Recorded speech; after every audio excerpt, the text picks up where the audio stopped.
Bonjour, je suis Anaëlle et je suis photographe à l'agence Ludis. Ensemble, nous allons voir quelques astuces pour pouvoir photographier vos produits. D'abord, le matériel. N'investissez pas dans du matériel professionnel que vous ne sauriez pas maîtriser. Les smartphones aujourd'hui font de jolies photos. Sur le site mavilleMonShopping.fr, vous devrez poster les photos au format carré. C'est un format que nous vous conseillons car il est aussi agréable à regarder depuis un ordinateur que d'un smartphone. Sur la plupart des smartphones, vous pourrez régler ça directement depuis l'application Photo. Si ce n'est pas le cas du vôtre, pas de problème, nous verrons ça dans la partie retouche. Passons à la mise en scène. C'est l'étape la plus importante, celle qui va donner une identité à votre photo et qui va déclencher l'impulsion d'achat chez votre client. Prenons ce pull. C'est un joli pull camel, à l'aspect duveteux, parfait pour l'hiver. Néanmoins, si je le prends en photo plié de cette manière sur une surface lisse, voilà ce que ça donne. Ça ne rend justice ni à la matière, ni à la couleur, ni à la forme du pull. Et pourtant, il est très simple de lui donner une image plus désirable. Tout d'abord, on va troquer cette surface lisse par une vieille table en bois. Son aspect vintage va bien avec la coupe classique et droite du pull.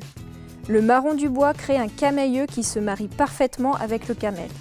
Je le dispose d'une manière où sa forme est plus visible et vient créer du volume afin de donner plus de mouvement à la photo. Enfin, je viens faire des photos additionnelles pour compléter ma fiche produit. Une photo du col, des bords-côtes et une photo où la matière si spécifique peut s'exprimer. Créer une ambiance va permettre au client de se projeter dans votre produit. Pour vendre en photo, il est primordial de créer un décor que votre produit va venir sublimer. Nous avons ici un très joli globe en bois qui a la particularité de faire barre. Si je décide de le prendre en photo sans le mettre dans un contexte, il paraîtra moins utile. Ici, je décide donc de le mettre dans une ambiance salon. Ma première photo est un plan d'ensemble. Il va placer le produit dans un contexte reconnaissable avec le canapé, la plante et la table basse. Puis, je profite de la particularité de l'objet pour faire plusieurs photos de l'intérieur. Les détails sont rois et sont souvent responsables d'impulsions d'achat. Je n'hésite donc pas à les prendre en photo. C'est la fin de cette première partie sur la prise de vue. Nous allons maintenant passer à la post-production. Passons à l'application Photo. Sur iOS, vous allez trouver des réglages prédéfinis pour recadrer votre photo au format carré, au cas où vous n'avez pas pu le faire lors de la prise de vue. Pour cela, cliquez sur Modifier, le petit carré en bas à droite, puis en haut à droite, cliquez sur le rectangle. Il va vous proposer plusieurs formats. Choisissez Carré. S'il ne vous le propose pas, c'est que votre téléphone l'intitule 1:1, qui est le ratio correspondant au carré. Sur Android, cliquez sur le petit carré avec le crayon.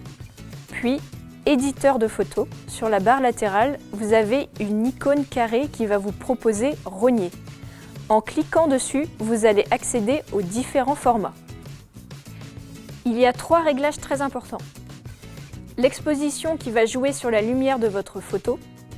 Le contraste qui, comme son nom l'indique, influe sur le contraste. Il va jouer sur les tons clairs et les ombres. Il ne faut pas en abuser. La saturation vous permettra de redonner la couleur à votre objet. Et voyons maintenant quelques termes techniques pour vous aider dans vos retouches.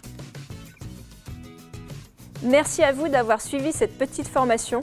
Nous espérons qu'elle aura pu vous aider dans vos premières photos sur Ma Ville Mon Shopping.